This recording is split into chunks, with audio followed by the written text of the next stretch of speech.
বন্ধুরা, সম্পূর্ণ পর্ব দেখতে চ্যানেলটি সাবস্ক্রাইব করুন। এবার মেঘার ব্যবহারে ইন্দ্রাণী গাঙ্গুলি বুঝে যায় মেঘা আসলে দেবলীনার বোন, কারণ বারবার মেঘা তাকে আটকানোর চেষ্টা করছে এবং দেবলীনাকে বাঁচাতে মরিয়া হয়ে উঠেছে। ইন্দ্রাণীর বহু বছরের অভিজ্ঞতা তাকে বলে দেয় এটা শুধু সহানুভূতি নয়, এর পেছনে নিশ্চয়ই কোনো গভীর সম্পর্ক আছে। তাই ইন্দ্রাণী গাঙ্গুলি শান্ত গলায় বলে ওঠে, মেঘা, তুমি আমাকে কেন বারবার থামাচ্ছ? তুমি কি দেবলীনাকে চেনো, নাকি ও তোমার খুব কাছের কেউ?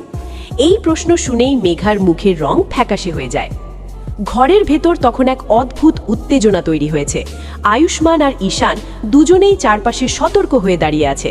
দেবলীনাকে পালিয়ে যেতে দেখে আয়ুষ্মান রেগে গিয়ে বলে, আজ না হোক কাল আমরা ওকে ধরবই, এত বড় নাটক করে কেউ পালাতে পারবে না। কিন্তু ইন্দ্রাণী গাঙ্গুলি তখনও মেঘার দিকে তাকিয়ে আছে, তার চোখে স্পষ্ট সন্দেহ। মেঘা বুঝতে পারে আর একটু হলেই সব সত্যি ফাঁস হয়ে যাবে, তাই সে দ্রুত অন্যদিকে কথা ঘোরানোর চেষ্টা করে।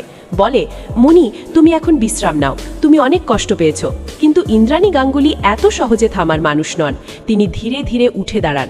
অনুশ্রী তাকে ধরে রাখলেও তিনি দৃঢ় গলায় বলেন, না অনুশ্রী, আজ সব সত্যি জানতে হবে।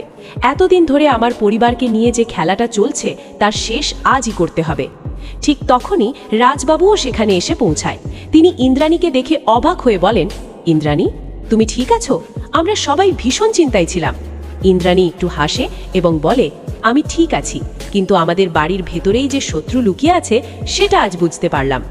এদিকে অন্যদিকে দেবলীনা পালিয়ে একটা পরিত্যক্ত গুদামের দিকে চলে যায়। তার মাথায় তখন শুধু একটাই চিন্তা, কিভাবে আবার গাঙ্গুলি পরিবারকে ধ্বংস করা যায়। সে মনে মনে বলে, ইন্দ্রাণী গাঙ্গুলি, আজ তুমি বেঁচে গেলে ঠিকই, কিন্তু তোমাকে আমি শেষ না করা পর্যন্ত শান্তি পাবো না। ঠিক তখনই হঠাৎ তার সামনে এসে দাঁড়ায় একজন রহস্যময় লোক। লোকটা ধীরে ধীরে বলে, তুমি কি ভাবছো সব শেষ হয়ে গেছে? না, খেলা এখনো শুরুই হয়নি। দেবলীনা অবাক হয়ে জিজ্ঞেস করে, আপনি কে? লোকটা হেসে বলে, আমি সেই মানুষ যে তোমাকে জেল থেকে বের হতে সাহায্য করেছে। এদিকে গাঙ্গুলি বাড়িতে পরিস্থিতি ধীরে ধীরে স্বাভাবিক হতে শুরু করেছে। কুসুম এসে ইন্দ্রাণীর পাশে বসে পড়ে। কুসুমের চোখে জল। সে বলে, দেবীমা, আমার জন্য এত বড় বিপদে পড়লেন আপনি।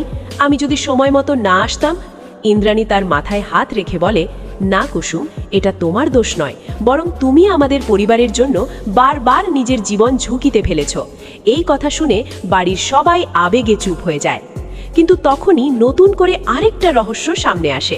ঈশান বলে ওঠে, মনি, একটা ব্যাপার আমার মাথায় আসছে না। দেবলীনা যদি জেল থেকে বেরিয়ে এসে এত বড় প্ল্যান করতে পারে, তাহলে নিশ্চয়ই কেউ ওকে সাহায্য করছে। এই কথাটা শুনেই ইন্দ্রাণী গম্ভীর হয়ে যায়। সে বলে, ঠিক বলেছ ঈশান, আর সেই মানুষটা আমাদের খুব কাছের কেউও হতে পারে। ঠিক তখনই মেঘা আচমকা ঘর থেকে বেরিয়ে যাওয়ার চেষ্টা করে। আয়ুষ্মান সেটা দেখে তাকে থামিয়ে দেয়। তুমি কোথায় যাচ্ছ মেঘা? মেঘা একটু তোতলাতে থাকে। তখনই ইন্দ্রাণী গাঙ্গুলি দৃঢ় গলায় বলে, কারণ ও জানে সত্যি ফাঁস হয়ে যাবে, তাই না মেঘা? ঘরের সবাই তখন মেঘার দিকে তাকিয়ে আছে। মেঘার চোখে আতঙ্ক স্পষ্ট। মেঘা হঠাৎ ভেঙে পড়ে বলে ওঠে, হ্যাঁ, দেবলীনা আমার বোন, কিন্তু আমি ওকে এসব করতে বলিনি। আমি শুধু চেয়েছিলাম ও আবার নতুন করে জীবন শুরু করুক। ইন্দ্রাণী গাঙ্গুলি তখন শান্তভাবে বলে, কিন্তু অপরাধ ঢাকতে গিয়ে তুমিও অপরাধের অংশ হয়ে গেছো। ঠিক তখনই বাইরে পুলিশের সাইরেন শোনা যায়। পুলিশ এসে পুরো বাড়িটা ঘিরে ফেলে। অফিসার এসে জানায়, আমরা খবর পেয়েছি দেবলীনা এখানেই ছিল। ইন্দ্রাণী গাঙ্গুলি তখন বলে, ও এখান থেকে পালিয়ে গেছে, কিন্তু বেশি দূর যেতে পারবে না। এই সময় কুসুম জানায় সে রাস্তায় দেবলীনাকে দেখেছে। পুলিশ সঙ্গে সঙ্গে সেই দিকেই খোঁজ শুরু করে। সবাই তখন অপেক্ষা করতে থাকে দেবলীনাকে ধরা যাবে কিনা। গল্পের শেষে ইন্দ্রাণী গাঙ্গুলি জানালার দিকে তাকিয়ে ধীরে বলে, এই লড়াই এখানেই শেষ নয়। সত্যি যতই লুকিয়ে থাকুক, একদিন না একদিন সামনে আসবেই। আর ঠিক সেই মুহূর্তে ফোন বেজে ওঠে। ফোনের ওপাশ থেকে একটি অচেনা কণ্ঠ বলে, ইন্দ্রাণী গাঙ্গুলি, দেবলীনা একা নয়, খেলার আসল মাস্টারমাইন্ড এখনো সামনে আসেনি।